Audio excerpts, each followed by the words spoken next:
자기 앞에 생. 그들은 말했다. 넌 내가 사랑하는 그 사람 때문에 미친 거야.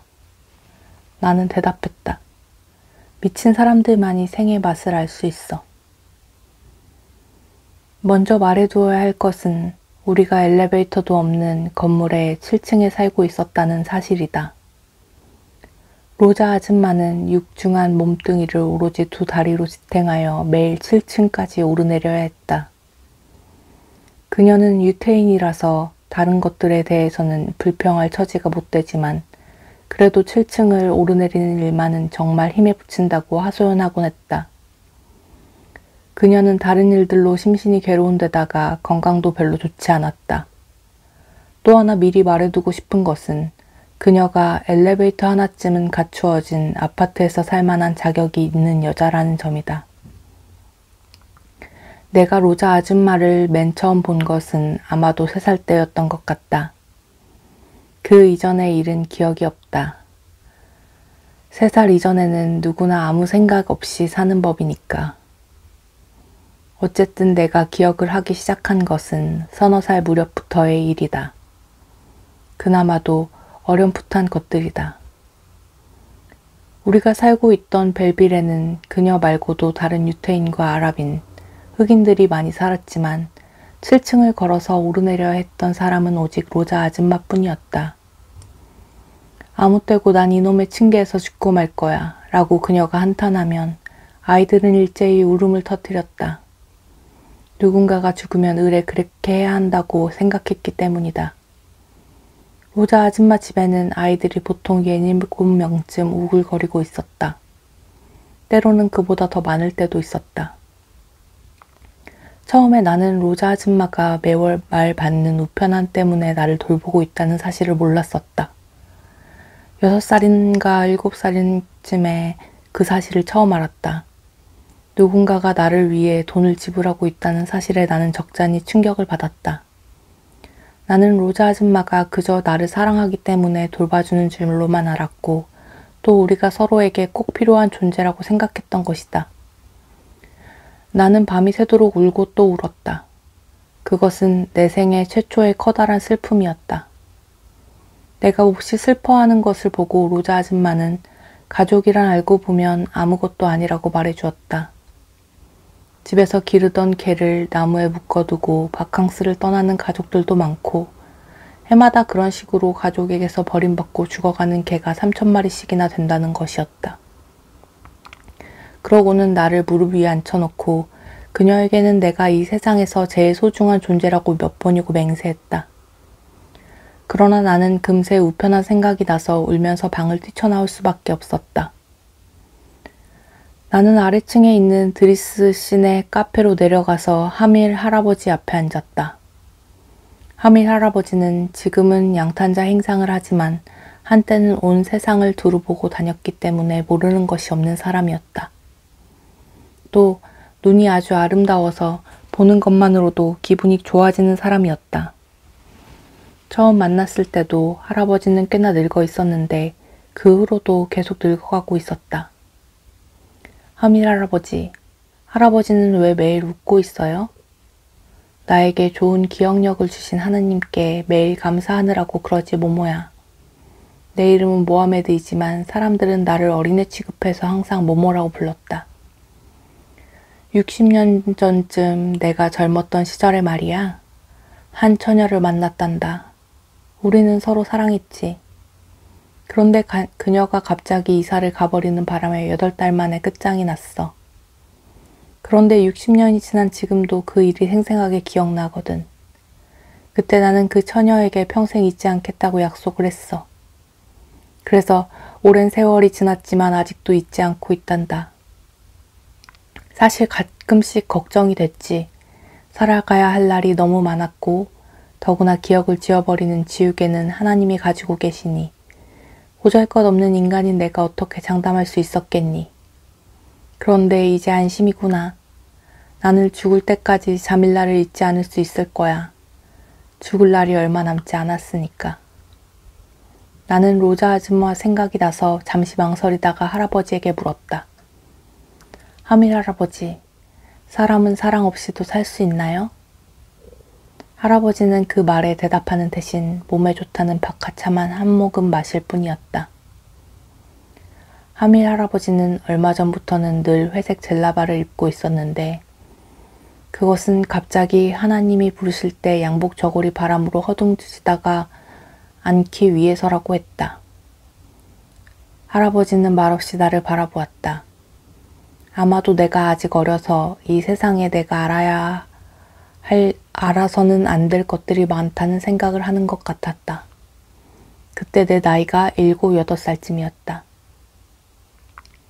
기록해둔 것이 아니라서 정확하다고 할 수는 없지만 계속 주의 깊게 읽다 보면 여러분도 아마 내가 그 나이쯤이었으리라 짐작할 수 있을 것이다. 하밀 할아버지 왜 대답을 안 해주세요? 넌 아직 어려. 어릴 때는 차라리 모르고 지내는 게 더 나은 일들이 많이 있는 법이란다. 할아버지, 사람이 사랑 없이 살 수 있어요? 그렇단다. 할아버지는 부끄러운 듯 고개를 숙였다. 갑자기 울음이 털어져 나왔다. 내게 몰아 딴죽 거는 사람은 아무도 없었기 때문에 나는 오랫동안 내가 아랍인이라는 사실을 알지 못했었다. 학교에 가서야 그것을 알게 되었다. 그러나 나는 절대로 싸우지 않았다. 누군가를 때리는 일은 나쁜 짓이기 때문이다. 로자 아줌마는 폴란드 태생 유태인이었지만 수년간 모로코와 알제리에서 몸으로 벌어먹고 살았기 때문에 아랍어를 웬만큼 할 줄 알았다. 유태어도 알았기 때문에 우리는 곧잘 유태어로 이야기하곤 했다. 우리가 살던 건물의 다른 세입자들은 대부분 흑인이었다. 비송거리에는 흑인들만 모여 사는 집이 5가구 있었는데 그중 2집에서는 아프리카에서처럼 일가 친척들이 모여 살았다. 특히 사라콜레 가족이 식구가 제일 많았고 투쿨레르네가 뒤를 이었다. 비송거리에는 또 다른 가족들이 많았지만 일일이 다 열거할 필요는 없을 것이다. 벨빌의 나머지 크고 작은 거리에는 특히 유태인과 아랍인들이 많았다. 구투도리까지 그렇다가 그 후부터는 프랑스인 구역이 시작된다. 처음에 나는 내게 엄마가 없다는 사실을 몰랐고 엄마가 꼭 있어야 한다는 것도 몰랐다. 로자 아줌마는 내가 그런 생각을 하지 않도록 하기 위해 일부러 엄마 이야기를 피했던 것이다. 나는 내가 왜 태어났는지 그리고 정확히 어떻게 해서 태어났는지 알지 못했다. 나보다 몇 살 더 많은 내 친구 르마우트 말로는 그것이 위생 상태와 관련이 있다고 했다. 르마우트는 알제리에 있는 카스바에서 태어나 나중에 프랑스로 온 아이였다. 그 애는 카스바는 아직 위생 상태가 엉망인 곳이고 비데는커녕 물조차 없기 때문에 자신이 태어났다고 했다. 르마우트는 이 모든 사실을 나중에 아버지가 변명삼아 말해주어서 알았으며 아버지는 결코 나쁜 뜻에서 그런 것이 아니라는 말도 덧붙였다고 했다. 르마우트는 또한 요즘엔 몸으로 벌어먹고 사는 여자들이 위생을 위해 피임약을 먹지만 자기는 피임약이 나오기 훨씬 전에 태어난 거라고 설명해 주었다. 우리 집에는 꽤 많은 엄마들이 일주일에 한두 번씩 자기 아이들을 보러 왔다. 그러나 모두 다른 아이들 엄마였다. 우리 엄마는 없었다. 로자 아줌마 집에 있는 아이들은 거의 다 창녀의 아이들이었고 돈을 벌기 위해 지방에 가서 몇 달씩 머물러야 했던 그녀들이 떠나기 전후에 자기의 아이들을 보러 오곤 했던 것이다. 그렇게 해서 나는 엄마의 존재에 대해 의문을 가지기 시작했다. 가만히 생각해보니 나만 빼고 모든 사람에게 다 엄마가 있는 것 같았다. 나는 엄마가 나를 보러 오게 하기 위해 복통과 발작을 일으키기 시작했다. 길 건너에 풍선을 들고 서 있던 어떤 아이가 말하기를 자기는 배만 아팠다 하면 엄마가 온다는 것이었다. 그러나 나는 배가 아파도 소용이 없었고 발작을 일으켜도 소용이 없었다. 나는 좀 더 관심을 끌어보려고 아파트 여기저기에 똥을 막 싸갈겼다. 그래도 아무 일도 일어나지 않았다. 끝내 엄마는 오지 않았고 설상가상으로 로자 아줌마는 처음으로 나에게 바보 같은 아랍놈이라고 욕을 했다. 자기도 프랑스 여자가 아니어서인지 한 번도 그런 욕은 하지 않았었는데 나는 엄마가 보고 싶어서 그랬다고 계속 소리를 질렀고 아줌마에게 복수하려고 몇 주 동안 여기저기 똥을 싸댔다. 마침내 로자 아줌마는 내가 계속 그 짓을 하면 빈민구제소로 보내버리겠다고 원포를 놓았다. 아이들에게 무엇보다도 겁을 주는 곳이 빈민구제소였기 때문에 그 말을 듣자 가슴이 털컥 내려앉았다. 하지만 일단 정한 원칙에 충실하기 위해 나는 계속 똥을 싸댔다. 하지만 소용이 없었다. 그 무렵 로자 아줌마 집에 맡겨진 창녀 아이들이 7명이었는데 모두 앞다투어 아무데나 똥을 싸질렀기 때문이다. 아이들이란 원래 흉내내는데 천재니까. 사방 똥천지가 되고 나니 내가 싼 똥은 눈에 띄지도 않을 지경이었다. 로자 아줌마는 그러지 않아도 이미 너무 늙고 지쳐있는 데다가 전부터 유태인이라고 핍박을 받아온지라 그 일을 유난히 고통스럽게 받아들였다. 그녀는 하루에도 수차례씩 빈약한 두 다리에 95kg나 되는 체중을 싣고 7층을 올라다녀야만 했는데 문을 여는 순간 똥냄새가 진동을 하면 손에 든 짐을 끌어안은 채 소파에 털썩 주저앉아 자기를 좀 이해해달라는 듯이 울기 시작했다.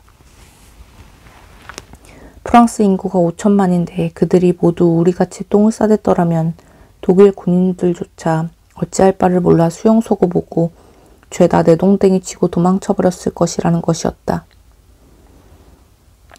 로자 아줌마는 전쟁 기간 동안 독일을 경험하고 거기서 살아 돌아온 사람이라 툭하면 그때 이야기를 되풀이하곤 했다. 집에 들어섰을 때 똥냄새가 진동을 하면 그녀는 소리를 질렀다. 여긴 아우슈비츠야, 아우슈비츠. 그녀는 유태인이라는 이유로 아우슈비츠에 강제 수용된 적이 있었다. 그렇다고 그녀가 유태인이 아닌 다른 사람들에게 함부로 하거나 하는 것은 아니었다. 오히려 그녀는 유태인 꼬마 모세더러는 종종 더러운 비코라고 부르면서 정작 아랍인인 나에게는 한 번도 그렇게 부른 적이 없었다. 그녀가 그 덩치에도 불구하고 섬세한 사람이었다는 것을 그때는 깨닫지 못했다.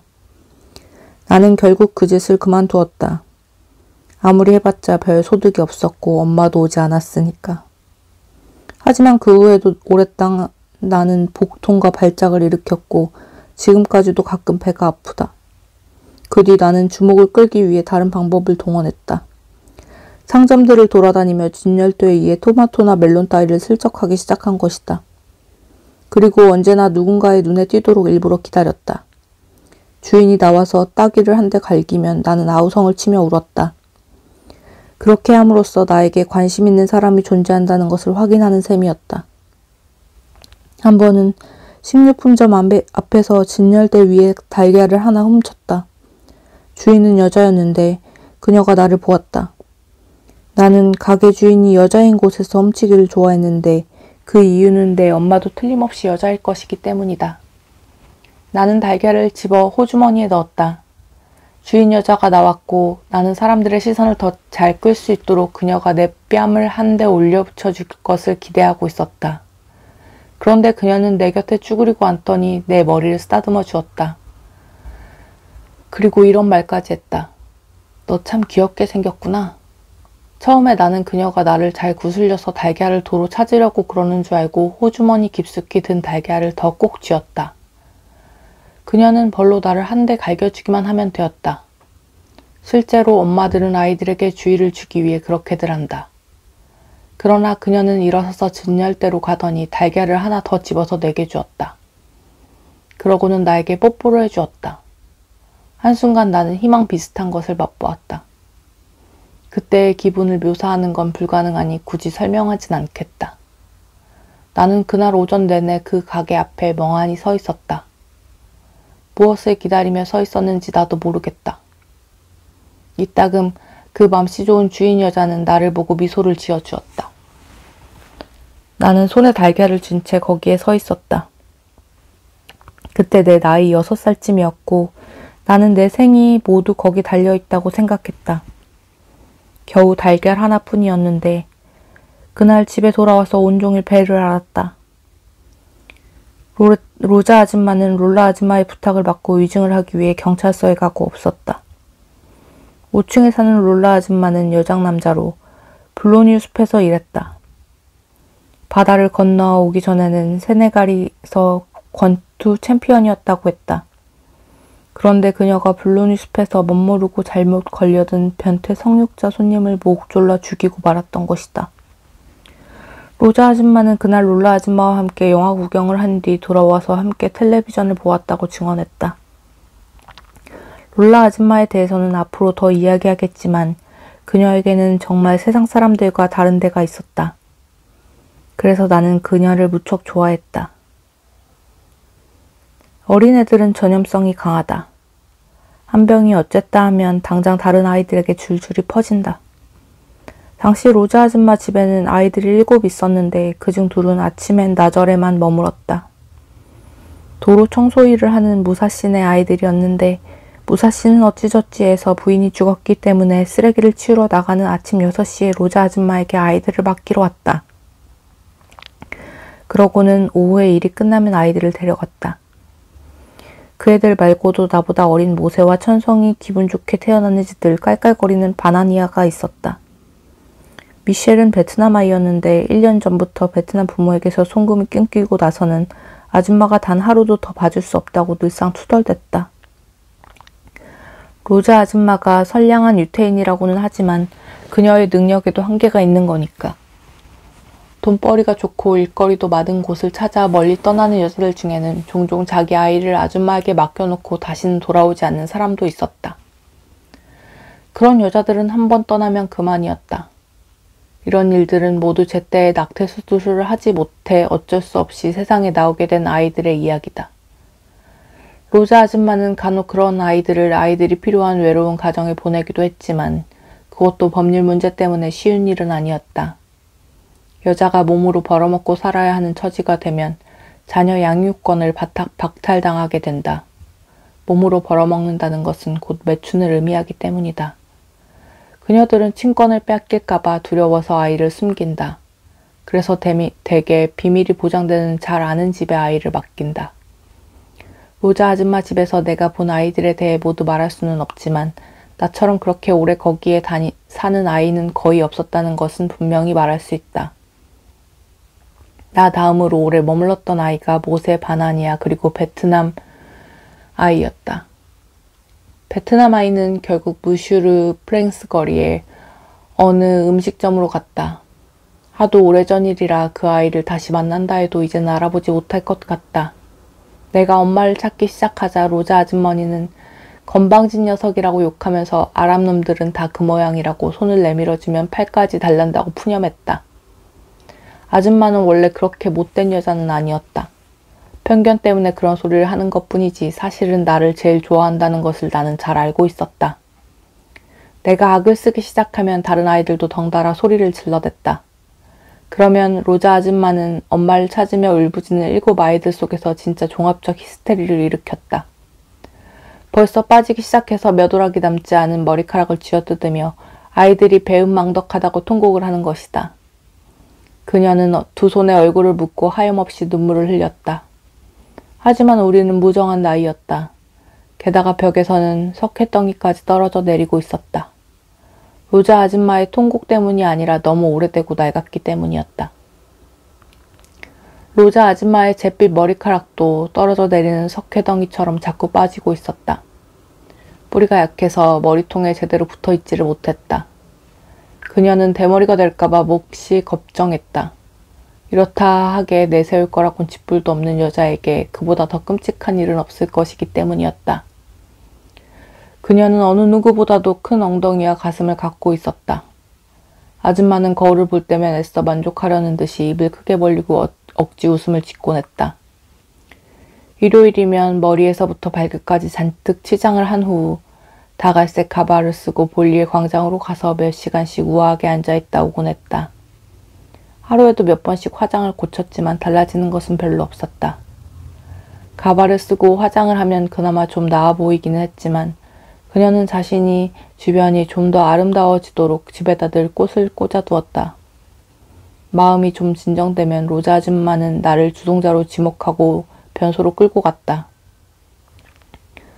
주동자는 감옥에 가서 벌을 받게 된다고. 또 내가 무슨 짓을 하는지 엄마가 다 보고 있으며 언제고 엄마를 만나고 싶다면 감옥에 가는 일 없이 정직하게 착하게 살아야 할 거라고 훈계도 했다.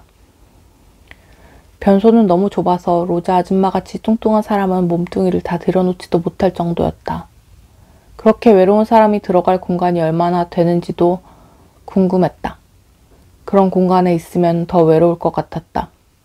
우리 중 누구에게 오는 송금이 끊겨도 로자 아줌마는 그 아이를 당장 내쫓지는 않았다. 바나니아의 경우가 그랬다. 아버지가 누군지 몰랐기 때문에 그 애의 아버지를 비난할 수는 없었고 그의 엄마가 6개월에 한 번 정도 조금씩 돈을 보내왔다. 로자 아줌마는 바나니아에게 소리를 질러댔지만 그 애는 천하태평이었다.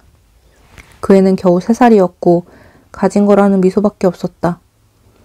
로자 아줌마는 바나니아는 빈민구조소에 보낼 수 있을지 몰라도 그 아이의 미소만은 떠나보낼 수 없었을 것이다. 아이와 아이의 미소를 떼어놓을 수는 없는 노릇이니 별 수 없이 둘 다 데리고 있을 수밖에. 바나니아에게 흑인들을 보여주기 위해 그 애를 비송거리의 흑인 가정들로 데려가는 일은 내 몫이었다. 아줌마는 그 일을 매우 중요하게 여겼다. 저 아이는 흑인을 봐둬야 해. 그러지 않으면 이 다음에 커서 잘 어울릴 수가 없게 되거든. 그래서 나는 그 애의 손을 잡고 그곳으로 가곤 했다. 그들은 대부분 아프리카에 가족을 두고 온 사람이었는데 고향에 있는 아이들을 생각나게 하는 바나니아를 무척 귀여워했다. 로자 아줌마는 투레라고 불리는 바나니아가 말리 공화국 아이인지 세네갈 아니면 기니나 그 밖의 다른 나라 아이인지 전혀 알지 못했다. 그의 엄마는 아비장의 매춘굴로 떠나기 전에는 생드니 거리에서 벌어먹고 살았는데 직업이 직업인지라 국적을 알 수 없었던 것이다. 모세에게도 우편안이 불규칙하게 왔지만 로자 아줌마는 같은 유태인 처지의 어린 것을 차마 빈민구제소로 보내지는 못했다. 나의 경우는 매달 초 300프랑이 어김없이 왔기 때문에 뭐라고 할 수 없었다. 내 생각에 모세의 엄마는 양갓집 출신이라서 뜻하지 않은 아이를 가진 것을 부끄럽게 여겨 자신의 부모, 즉 모세의 조부모에게 알리지 못하고 있었던 것 같다. 모세는 푸른 눈의 금발이었고 유태인처럼 매부리코도 아니었으니까 내 짐작이 옳을 것이다. 매달 어김없이 도착하는 내 양육비 300프랑 때문에 로자 아줌마는 나에게 약간의 존경심마저 품고 있었다. 10살이 되어갈 무렵 나는 육체적인 조숙함 때문에 곤란을 겪었는데 문제는 아랍인들은 일찍 발기를 한다는 데 있었다. 나는 로자 아줌마에게 든든한 존재였다. 그래서 아줌마는 그 일에 대해 신중하게 고민했을 것이다. 내가 6살이었을 때 화장실에서 일어났던 사건들이다. 여러분은 내가 나이를 착각하고 있다고 생각할지 모르지만 그렇지 않다. 때가 되면 언제 그런 일이 일어났고 어떻게 해서 내가 갑자기 어른이 되어버렸는지를 설명하겠다. 얘 모모야, 너는 여기서 나이가 제일 많으니 모범을 보여야 해. 그러니 제발 엄마 문제로 난리 좀 피우지 말거라. 너희들 엄마에 대해서는 차라리 모르고 지내는 게 나을 거다. 너희 나이에는 감수성이 예민하니까 말이야. 그 여자들은 진짜 창렬한다. 맙소사 거짓말같이 놀랄 일이지. 넌 창녀가 뭔지 아니? 엉덩이로 벌어먹고 사는 사람들이죠. 그런 끔찍한 소리는 어디서 들었니? 틀린 말은 아니다만 아줌마도 젊고 예뻤을 때는 엉덩이로 벌어먹고 살았나요? 그녀는 미소 지었다. 자기가 젊고 예뻤다는 말을 들으니 기분이 좋은 모양이었다. 넌 참 좋은 아이다 모모야. 하지만 제발 입 다물고 날 좀 도와다오. 나는 이제 늙고 병들었어. 아우슈비츠에서 나온 후로 좋은 일이라곤 하나도 없구나. 로자 아줌마의 얼굴이 너무 슬퍼 보여서 그녀가 못생겼다는 생각마저 잠시 잊을 지경이었다. 나는 그녀의 목에 팔을 두르고 그녀의 볼에 뽀뽀를 해주었다. 사람들은 그녀가 냉정하다고들 했지만 세상에 그녀를 돌봐주는 사람이 아무도 없었다. 혼자 65년 동안 온갖 풍상을 견디어 왔으니 때로는 그녀를 용서해줘야 한다.